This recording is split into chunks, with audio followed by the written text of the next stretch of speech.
Hello नमस्कार सर्वांना. कसे आहात सर्वजण? मजेत ना? मजेतच असताना अशी आशा आहे. तर आता सकाळची वेळ आहे आणि माझं आवडून मी सगळं आता इथं सडा रांगोळी वगैरे करून घेतलेलं आहे. तर आज आहे श्रीरामनवमी, त्याच्याबद्दलच मग मी आज रांगोळी काढलेली आहे. इथे मी झेंडा पण बनवून आणलेला आहे आम्ही काय. आता त्याला मला एक छोटासा बांबू बघायचा आहे आणि इथं वरती लावून देणार आहे. तर श्रीरामनवमी म्हणजे आपल्या हिंदू धर्मातील खूप मोठा सण असतो, तर तो आपण प्रत्येकाने साजरा केलाच पाहिजे. तसं श्रीरामनवमी साजरी करणं म्हणजे खूप मोठं असं काही नसतं. तर आपल्या गावातील एखादं राम मंदिर असेल किंवा मग हनुमान मंदिर असेल तर तिथं जाऊन आपल्या देवांची पूजा करणं किंवा मग आपल्या घरावर भगवा फडकवणं आणि आपल्या हिंदू धर्माचं संरक्षण करणं हेच आपल्या श्रीरामनवमीचा खरा उद्देश असतो. तर बघा, आज श्रीरामनवमीबद्दल अयोध्या किंवा ज्या गावांमध्ये श्रीराम मंदिर आहे तिथं पण खूप गर्दी होणार आहे. तर आमच्या संगमनेर तालुक्यामध्ये बघा, तांबेरे या गावामध्ये खूप मोठं श्रीराम मंदिर आहे. तिथं देखील आज खूप मोठी गर्दी होत असते. त्याच पद्धतीने शिर्डीमध्ये साईबाबांचा एक 3 दिवसांचा उत्साह असतो. तिथं पण आज आमच्या गावातून खूप साऱ्या दिंड्या पण जाणार आहेत. तर अशा पद्धतीने या सगळीकडे श्रीराम नवमीची खूप सारा असं जल्लोष पण आहे आणि प्रत्येकजण खूप उत्साहाने ही श्रीरामनवमी साजरी करत असतो. तर त्याच पद्धतीने आज आमची तयारी पण चालू आहे. तर मी आता इथं रांगोळी काढून घेतलेली आहे आणि त्याच्यावर थोडेसे म्हटलं फुलं वगैरे टाकून घेऊ. आज जरा घाईच आहे, एवढी काही आज वेळ पण नव्हता मला. घाई उठल्याच्या नंतर मी थोडंसं सारून वगैरे घेतलेलं आहे आणि म्हटलं मग थोडंफार काहीतरी करायलाच पाहिजे आपण. मग म्हणून मग चालले रांगोळी वगैरे काढायचं काम. आज कसं आहे, शेतामध्ये पण कामं आहेत आज, त्यामुळं जरा घाईच आहे. तर श्रीरामांच्या फोटोला नैवेद्य वगैरे दाखवायचं पण आहे, त्याच्यामुळं मग मला आज वरण भाताचा कुकर वगैरे लावायचा आहे आणि बघते काहीतरी शिरा आणि पुऱ्या वगैरे बनवणार आहे किंवा काहीतरी दुसरं गोड बनवते, असं नियोजन आहे आजचं. तर तुम्ही देखील अशाच पद्धतीने श्रीरामनवमी साजरी केली असं अशी आशा करते आणि नसेल केली तरी पुढच्या वर्षीपासून तरी अशा पद्धतीने तुम्ही श्रीरामनवमी साजरी करत जा, अशी तुम्हाला मी विनंती करते. इकडं संग्रामचं चाललंय दुपारचे उद्योग. काहीतरी व्हिडिओ बघितली होती यूट्यूबला, असं एक बॉटल आहे, त्याच्यामध्ये परत अगरबत्तीने भोक्षे पाडलेत, त्याच्यामध्ये शॅम्पू टाकलेला आहे आणि आता तसंच इथे ना असे 2-2 भोक्षे पाडले. एक आहे ना पेनाची रिफिलचं ते असतं ना, ते हे घेतलं आणि इथं त्या भोक्षामध्ये घुसवलं आणि का एक शॅम्पू घेतलं आणि पाणी घेतलं, ते दोघांना मिक्स केलं आणि थोडीशी अगरबत्ती घेऊन ना त्याच्यामध्ये गॅस टाकली. मग ती गॅस वाढली आणि मग आता हवा भरली नाही याच्यात, असे बबल येतात त्याच्यातून. असं चालू आहे, बऱ्याच वेळचं चालू होतं, पण म्हटलं व्हिडिओ तरी काढावं त्याची. असे मोठे मोठे बबल येतात त्याची. थोडासा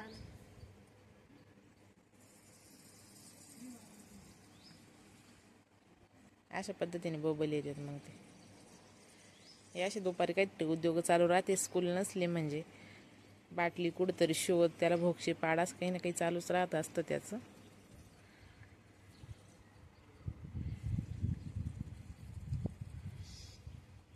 मज्जा येते. हा ना. तर आता वाजलेले 7-7:30 वाजलेले आणि आता संध्याकाळच्या स्वयंपाकाची तयारी झालेली आहे आपली. तर आजच्या स्वयंपाकामध्ये आपण लाल माठाची भाजी बनवणार आहे. त्याला आमच्याकडं पोकळा पण म्हणते. तर त्या पोकळ्याची पानं अशी असतात, बघू शकता, या अशा पद्धतीने असतं त्याचं झाड. तर इथंच होतं वावरामध्ये, मी इथूनच काढून आणलं पण तुम्हाला दाखवलं नाही ते काढताना. तर मग बहिणी काय केलंय, त्याचे असे जे लाकूड असतं माग खालचं, तर ते असं कट करून घेतलेले अशा पद्धतीने. मग ते शेवग्याच्या शेंगासारखीच लागते ही भाजी. तर हे ना काही जाड पण असतं जास्त, पण आम्ही एवढं काही जाड नाही होऊन दिलं. मग अशा पद्धती 2 झाडं काढले होते, तर असे काही मुळ्या वगैरे काढल्या होत्या त्याच्या ह्या अशा. मधलं जे लाकूड असतं त्याचं ते आपण खात असतो. काही फांद्या होत्या त्या अशा कवळ्या राहिलेल्या आहेत त्याच्यामुळे त्या काही घेतल्याच नाही. जास्त कवळ्या पण नाही चांगल्या लागत त्या आणि जास्त जाड पण नाही, असं मिडियम पाहिजे असतं. मग बहिणी घेतलेत आता, जे चांगले चांगले होते ते घेतलेत. तर एवढेच, अजून एखादं आणायचं का झाड काढून? बस झाले ना. तर आता ह्या अशा पद्धतीने पोकळ्याची भाजी करायची आहे. तर पोकळ्याच्या भाजी बनवणार आहे. तर मग म्हटलं मसाला मिक्सरमधून काढायच्या अगोदरच आपण आता ही चुलीवर टाकून देऊ, म्हणजे मसाला काढूस तर ते लगेच उकडून जाईल. मग जरा मऊ होतं. मग त्याच्यानंतर मसाल्यामध्ये टाकल्यावर मग 5-1 मिनिटांमध्ये उकळी आली का लगेच भाजी तयार होऊन जाते. तर म्हटलं ही भाजीची रेसिपी आज तुमच्यासोबत शेअर करावी म्हणून मग दाखवलेली तुम्हाला. तर चला आता भाजी आपण उकडायला टाकू ही.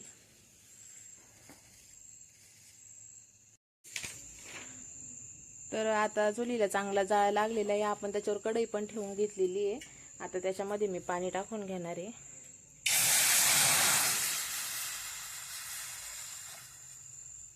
आणि आता आपले जे आहे आपण पोकळा कापून घेतलेला होता तो टाकून घेणार आहे याच्यामध्ये आणि 5-1 मिनिटं उकडून घेणार आहे. आता पाण्याला चांगली उकळी येईल आणि चांगलं उकडून जाईल. तो 5 मिनिटांमध्ये पूर्ण असा मऊ होईल. तोपर्यंत मग मी आता मसाल्याची तयारी करणार आहे. तर मसाल्यामध्ये बघा मी आता इथं शेंगदाणे घेतलेले आहे, ओलं खोबरं आहे ते पण घेतलेलं आहे आणि हे घेतलेले आहे कोथिंबीर घेतलेली आहे, इथं लसूण आहे आणि लाल मिरच्याचा वापर करायचा आहे आपल्याला ह्या भाजीसाठी. तर मी आता हा सगळा मसाला वाटून घेणार आहे. मग तोपर्यंत आपले शेंगा जे आहेत ते उकडून जातील आणि मग लगेच फोडणी द्यायची आपल्याला.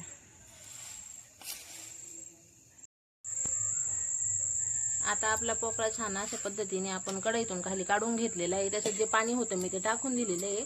जर असं लालसर पाणी निघतं त्याचं. आता बघू शकता अशी लाल अशी चांगली छान अशी वाफ वगैरे निघू राहिलेली त्याची.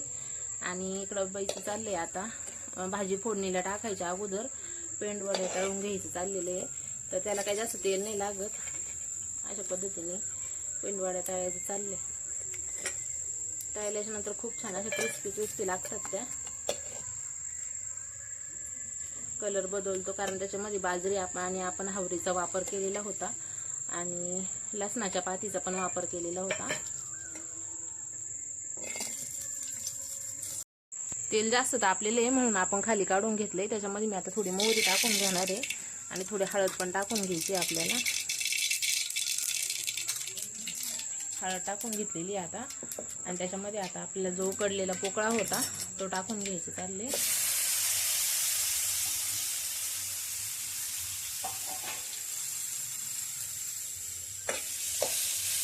आता उकडल्यामुळे त्याला जास्त वेळ लागणार नाही. भाजी उकळली म्हणजे आपला पोकळा होणार आहे लगेच. वाटायला कोथिंबीर पण टाकलेली होती त्याच्यामुळे मग चांगली चव येते त्याला. बारीक बारीक आता धने पण यायला सुरुवात झालेली आहे. मग मी ते पण वाटून घेतलं त्याच्यामध्येच मसाल्यामध्ये. आता आपल्याला लगेच मसाला टाकून घ्यायचा.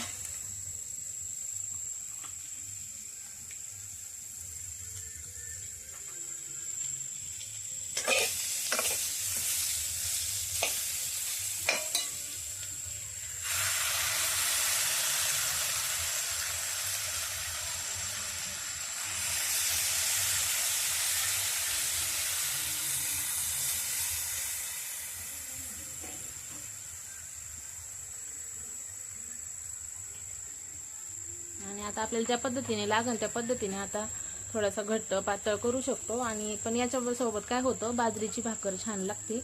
मग त्याच्यामुळे मग आपण चुरूनच खाणार असतो ही भाजी. तर मग थोडीशी जरा पातळ करायची, जास्त घट्ट पण नाही. मग छान चव उतरते त्याला.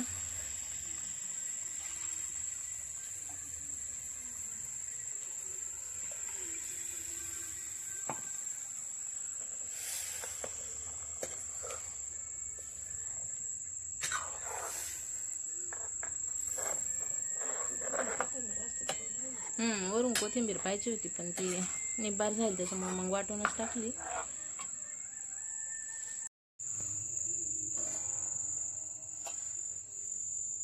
आपली अशा पद्धतीने आता भाजी तयार झालेली आहे. छान अशी उकळी आलेली होती भाजीला. आता झाकून ठेवणार आहे आणि इकडच्या साईडला आता लगेच भाकरी तयार झालेली आहे. तर बाजरीची भाकरी चांगली लागते याच्यासोबत. तर मग म्हटलं बाजरीची भाकरीच करू. तर बाईचं चाललेलं आहे तिकडे भाकरी करायचं. आणि भाजी होऊस्तर कसं होतं, आहार पण चांगला पडतो, म्हणजे मग जी भाकरी असते ना तिला पण चांगलं कडक होती ती भाकरी. म्हणून मग भाजी अगोदरच करून घेतली.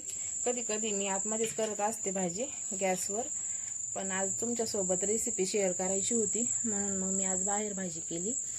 नाहीतर भाकरी रोज बाहेरच असतात, मग चुलीवरच्याच भाकरी लागतात घरी, तर मग चुलीवरच करत असतो. पण मग भाजी पण आज बाहेरच केली.